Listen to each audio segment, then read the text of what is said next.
नमस्कार साथियों, आप सबका स्वागत है 7 बड़े पर। आज का हमारा टॉपिक वापस एमसीक्यू है। हम वापस आज एसएससी के प्रीवियस ईयर की क्वेश्चंस आए हुए करने जा रहे हैं। तो आप अपना स्कोर बिल्कुल देखिएगा और हो सके तो इनको नोट भी कीजिएगा दोस्तों, क्योंकि अति महत्वपूर्ण सवाल लेके आया हूँ। जो एसएससी का पेपर होता है सेम टू सेम वही पेपर हम आपके सामने लेकर आते हैं। तो सभी क्वेश्चन अति महत्वपूर्ण है। इसमें अपना स्कोर देखिएगा कि अगर 25 क्वेश्चन है, अगर इसमें से 20 क्वेश्चन में भी आपका स्कोर रहता है तो अच्छी तैयारी है आपकी। ठीक है, तो चलिए दोस्तों हम शुरू कर लेते हैं। निम्नलिखित में से क्या बेरन द्वीप में एक अनूठी विशेषता है?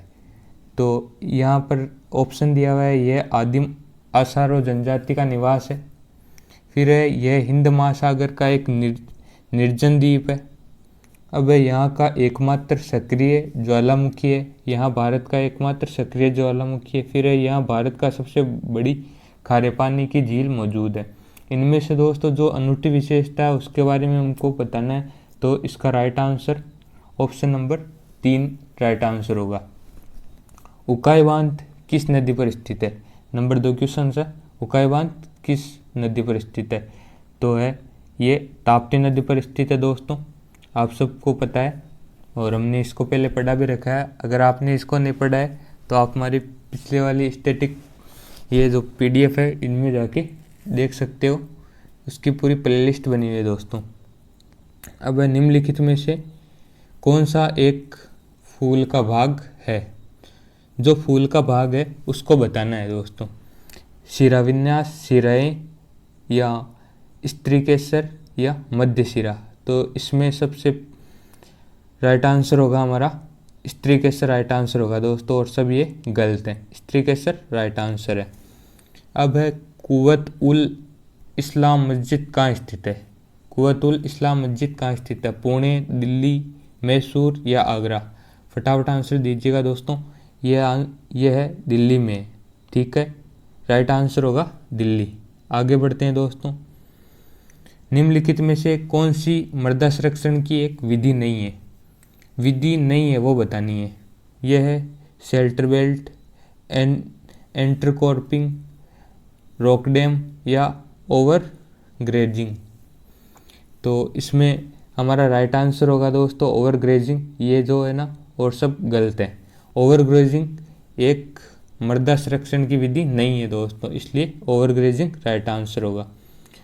लोकप्रिय नृत्य लाहो किस भारतीय राज्य से संबंधित है? तो आपको बताना है। ऑप्शन है आपके पास बिहार, हरियाणा, मेघालय और उत्तर प्रदेश। तो किससे संबंधित है लाहो लोकप्रिय नृत्य, किस राज्य से संबंधित है? तो इसका राइट आंसर होगा दोस्तों मेघालय, अपने पास राइट आंसर होगा ऑप्शन नंबर 3। आगे बढ़ते हैं दोस्तों। आप सबको पता चल रहा होगा कि कितने महत्वपूर्ण क्वेश्चन है। अगर आपके किसी बड़े भाई ने या किसी ने, अगर किसी दोस्त ने एसएससी का एग्ज़ाम दिया है तो उन्हें आप पूछ लीजिएगा, सेम टू सेम क्वेश्चंस आते हैं दोस्तों। शिशुओं के जन्म के समय निम्नलिखित में से कौन सी हड्डी नहीं होती है? जानुका, गाल, श्रोणी या कॉलर? तो इसमें हमारा राइट आंसर होगा दोस्तों जानुका, ऑप्शन 1, और सब गलत होंगे दोस्तों ये। आगे बढ़ते हैं। ये नेपाल के कवि भानुभक्त आचार्य किसका संस्कृत से नेपाली भाषा में अनुवाद करने के लिए प्रसिद्ध हैं? तो आपको ये बताना है कि ये जो भानुभक्त आचार्य हैं ये किसका संस्कृत से नेपाली भाषा में अनुवाद करने के लिए प्रसिद्ध है दोस्तों। ऑप्शन 1 का आपके पास योग सूत्र, 2 है महाभारत, 3 है मनुस्मृति और 4 है रामायण। तो इसमें अपने पास राइट आंसर होगा रामायण, और सब ये दोस्तों ये गलत होंगे। ठीक है, ये सिर्फ रामायण का अनुवाद करने के लिए प्रसिद्ध है। आगे बढ़ते हैं। अब भारत के संविधान में निम्नलिखित में से प्रावधानों में कौन सा प्रावधान संसद में साधारण बहुमत द्वारा संशोधित किया जा सकता है? तो इसमें आपके पास ऑप्शन 1 है संसद में गणपूर्ति, 2 है मौलिक अधिकार, 3 है राष्ट्रपति का निर्वाचन व उसकी प्रक्रिया, 4 है 7वीं अनुसूची में कोई भी सूची। तो इसका राइट आंसर होगा दोस्तों संसद में गणपूर्ति, इसको कोरम कहते हैं। आगे बढ़ते हैं, क्वेश्चन नंबर 10 पढ़ते हैं। निम्नलिखित में से कौन सा युग्म गलत है, ये बताना है दोस्तों कौन सा युग्म गलत है।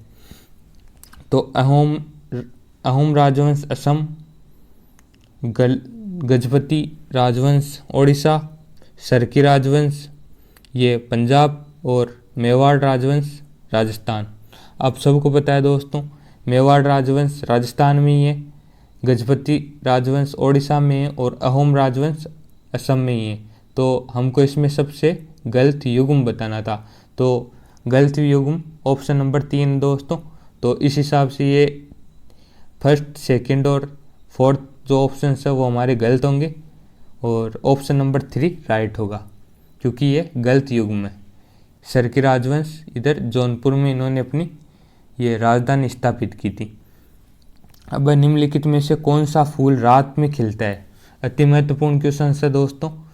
तो इसमें पहला ऑप्शन है आपके पास एल्जेस ट्रम्पेट, दूसरा है गजानिया डेजी, तीसरा है वेनिस मेलो और चौथा है जमैकिन फीवर प्लांट। तो इसका राइट आंसर होगा दोस्तों, जो कौन सा फूल है जो रात में खिलता है, तो इसका राइट आंसर होगा ऑप्शन नंबर 1 ये अजेंस ट्रम्पल्ट। ये जो फूल है ये रात में खिलता है दोस्तों, और ये आपके सभी जो ऑप्शंस है 2, 3 और 4 ये गलत हो जाएंगे। अब निम्नलिखित में से कौन सा saving Capitals from the capitalist पुस्तक के लेखक है। ऑप्शन 1 है रघुराम राजन, 2 है शक्तिकांत दास, 3 है विमल जालान, 4 है उर्जित पटेल। तो इसका राइट आंसर होगा दोस्तों रघुराम राजन राइट आंसर होगा, जिनकी ये पुस्तक है। आगे बढ़ते हैं दोस्तों, आप सबको पता है कि ये जो क्वेश्चन है ये अति महत्वपूर्ण है, आप इसको पूरा देखिएगा वीडियो को।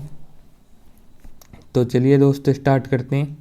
क्वेश्चन नंबर 13 आ गया है, जिसमें है हड़प्पा स्थलों पर निम्नलिखित में से मिली वस्तुओं में से कौन सी वस्तुओं को इंजीनियरिंग आज के पाकिस्तान पंजाब में पहली रेलवे लाइन का निर्माण करने के लिए ले गए थे।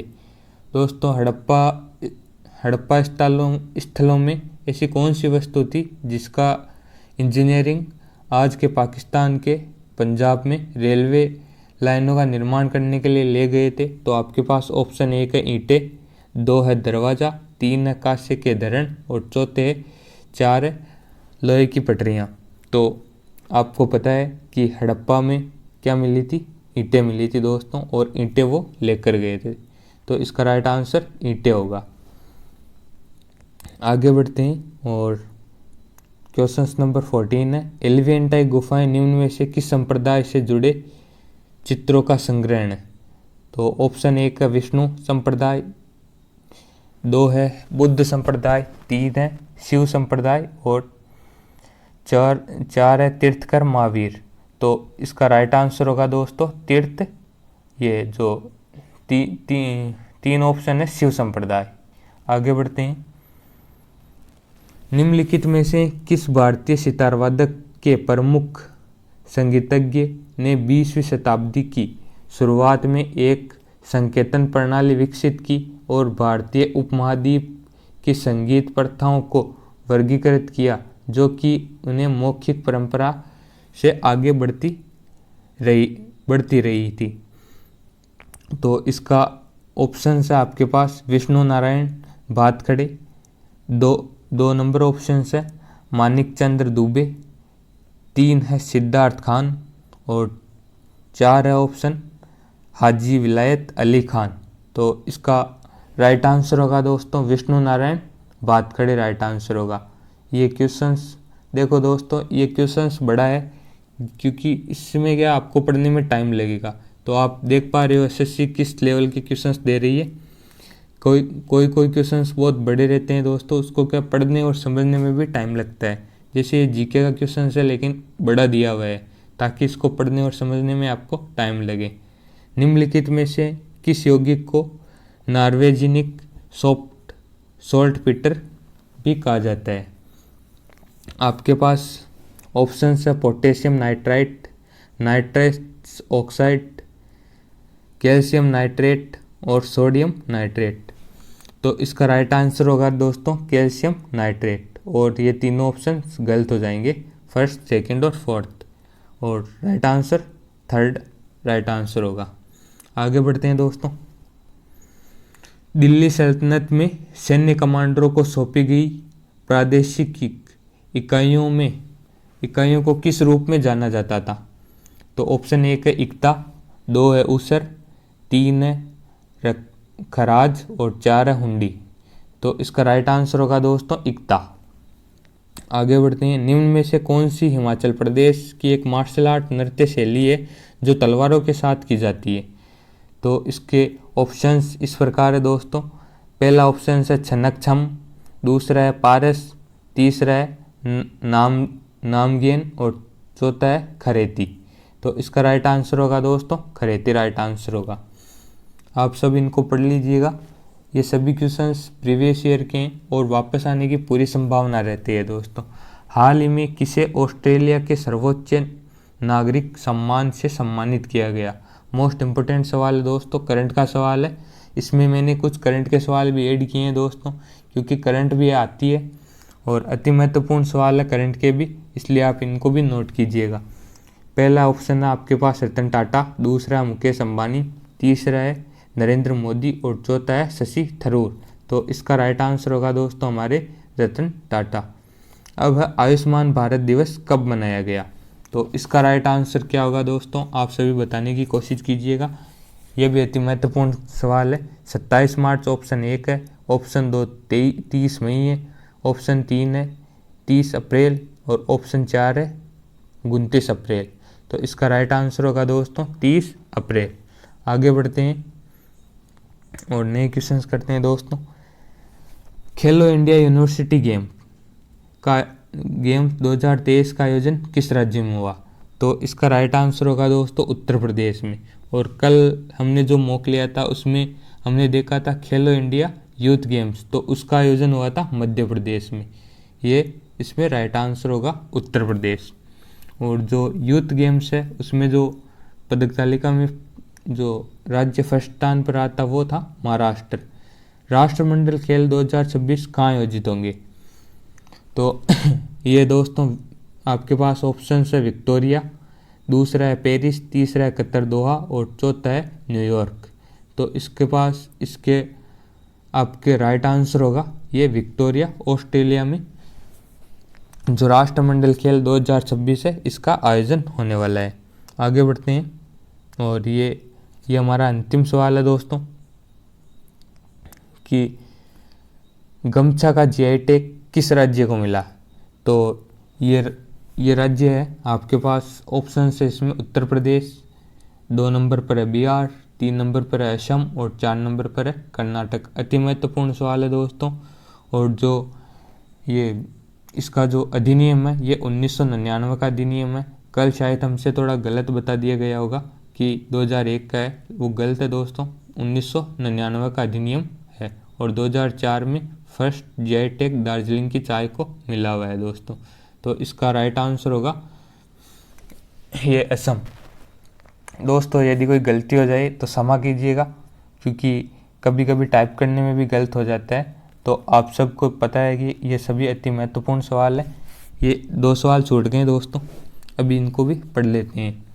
23वां क्वेश्चन है 38वें राष्ट्रीय खेलों का आयोजन किस राज्य में हुआ था? किस राज्य में किया गया? करंट का क्वेश्चन है दोस्तों। ये पहला आपके पास ऑप्शन है उत्तराखंड, दूसरा है उत्तर प्रदेश, तीसरा है मध्य प्रदेश और चौथा है ये मेघालय। तो इसका राइट आंसर होगा दोस्तों, आप बताने की कोशिश कीजिएगा, इसका राइट आंसर होगा उत्तराखंड। आगे बढ़ते हैं और हाल ही में मक्खन महोत्सव अंडूरी का आयोजन कहाँ किया गया? आपके पास ऑप्शन है उत्तर प्रदेश, ये 2 नंबर पर है कर्नाटक, 3 नंबर पर है उत्तराखंड और 4 नंबर पर है ये हिमाचल प्रदेश।